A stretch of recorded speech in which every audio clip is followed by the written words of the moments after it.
ఓం సాయిరామ్.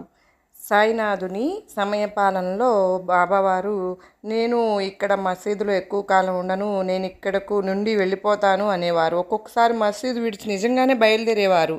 బాబా బయలుదేరుతున్నారన్న విషయం చెవిన పడిన వెంటనే తాత్య ఒక్క పరుగున బాబా వద్దకు వచ్చి, మిమ్మల్ని ఇబ్బంది పెట్టిన వాళ్లను నేను దండిస్తాను, నేను మిమ్మల్ని వదిలి వెళ్ళనివ్వను, ఈరోజు వద్దు బాబా, మరొక రోజు వెళదాము అంటూ బుజ్జగించేవారు.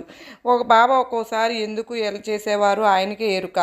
తాత్య సముదాయించిన తర్వాత బాబా మరలా యథాస్థానంలో కూర్చుని ఏమి జరుగునట్లే భక్తులతో మాట్లాడేవారు. మసీదు ప్రహరీ గోడని ఆనుకుని వారు నిలుచున్న చోట ఇప్పుడు ఉన్న పాదుకులు ప్రతిష్ఠించి ఉన్నారు. గోడపై మోచేయి ఆనించుకుని చోట కూడా పాదుకులు ప్రతిష్ఠింపబడి ఉన్నాయి. ఆ స్థానంలో నిలబడి ఒక్కొక్కసారి సూర్యోదయాన్ని గమనిస్తూ ఉండేవారు మన బాబావారు. సర్వే జన సుఖినో భవంతు.